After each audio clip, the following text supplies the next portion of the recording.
Alrighty, hello every folks, and good morning. So today's thing is kind of brought to you by Third Shift Insomnia, because apparently I can't sleep on my day off. Now, as far as Ultima goes, there have been some rumors going around, and actually one of them is one well, I already had a video made on the whole thing. I had it all up and posted and whatever else, but it turns out the information inside it was wrong. So here's the thing. When it comes to Ultima, there's a very oddly specific thing. Namely, that in Chapter 3, technically speaking, in one of the versions, you could go and learn this thing in Chapter 3. Now, for those that are unfamiliar, this thing is basically the last hidden ability on Mr. Gallant over here's skill list. The only way to learn it is to have somebody nuke him with it and for him to survive. Now, given that it's not the strongest thing in the world, it's not too unlikely, but given the kind of higher difficulty this time around, it sometimes can be a little bit of a pain. Now, usually the way you do this is right before, you strip a certain vampire blind, but one way that you could technically do it was to go and essentially deal with his assassins on the rooftop fight one chapter earlier. So technically you can get it in Chapter 3, but you don't even get a chance to use it until Chapter 4. There's basically no point in using this. And the rumor that I heard going around, the one that sort of passed the smell test here, was that, hey, they removed the ability to do this in this version. Because it would prevent the class, like it would essentially mark it as completed, and it would prevent the class from being able to get its additional abilities once you get to Chapter 4.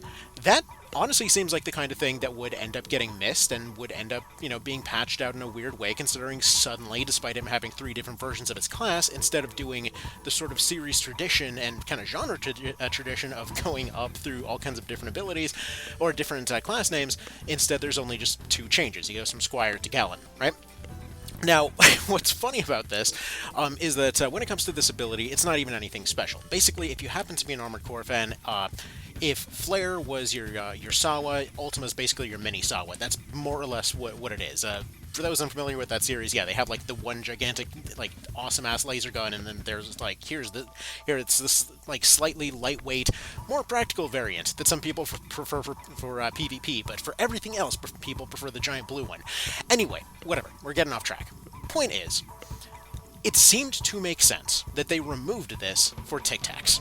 The thing is, something about that seemed off. So I went ahead and I did a little bit of testing here. So here we are in the PS1 version. Now, due to all kinds of timing shenanigans, this is exactly where I wound up with both of my playthroughs. With my Wodel one, I wound up a little bit past this, and then with this one, I wound up pretty much exactly at this spot right here.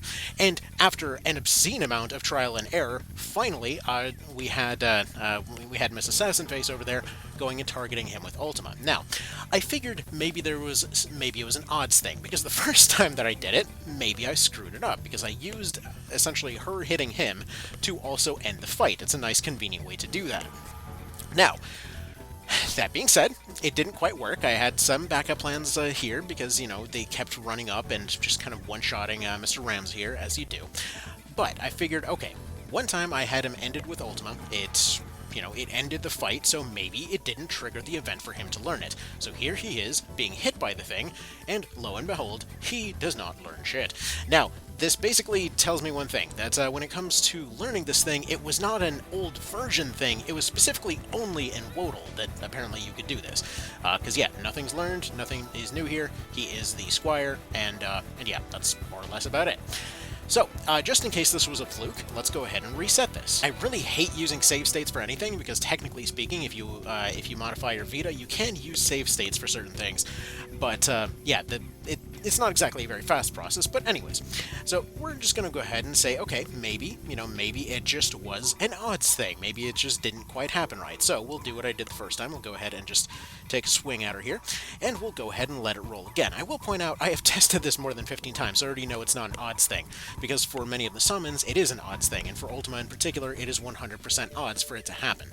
So, unless there is something more that somebody happens to know about maybe where something is missed or whatever else, please, do enlighten me, but as far as I can tell, it seems to be that, yeah, in this particular instance, it was a case where they just accurately remade the PS1 version rather than doing the Wodel thing. So, Yeah, that's about it. So it turns out the oddly specific reason that it's not there is not because of the rumor that was going around, but instead it happens to be because it was never there in the first place. So I guess that was a Wodal oversight when they went and they added it in there.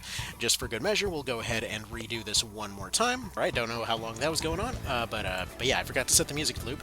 Anyway, it's endlessly funny to me that you can use this time to go up and throw death threats at a vampire. Well, anyway, I mean, it won't really make much of a difference in this case, because again, it still will be the same thing, just not happening again. And if you're thinking, hey, maybe the odds were decided at the time that he was targeted, I tried re-rolling it several times for that too. It was a colossal pain in the neck, and no, it doesn't seem to be that either. So, again, unless I got freakishly unlucky to the point that this is impossibly unlikely, no, this is just a thing that was available in PSP. It had a weird glitch in PSP that caused you to potentially miss out on certain skills. And actually, there is one last thing that we can actually test, because the phrasing was actually kind of odd here with regards to allies. So the phrasing, apparently, I forgot to go double check this, but apparently the phrasing on Squire says that you can learn that ability if that ability is used on an ally. So what we'll do is we'll go ahead and run down here and have a ally get nuked by it, just on the freakishly off chance that for some reason this is a thing that happened. And in fact, just to make sure that actually, no, we'll go ahead and leave it as it is. We'll actually just go ahead and use our talk skill to just convince our our priest over here that their religion doesn't exist, so that they don't get hit by this nuke as hard. God, this game's logic is amazing sometimes. Anyway, so yeah, they'll go ahead and do all of that stuff as they do, and yeah, we'll go from there. So yeah, I guess they were pretty darn faithful to recreating. Like, there have been a lot of weirdly specific things going around, from seeing the sort of the mobile version sprites seemingly popping out for that rumor on the Dark Knight and Onion Knight and stuff like that, as well as some things seemingly like kind of Wodal-esque being brought forward, as it were. Yeah, we got our Autopod here, and again, nothing is learned.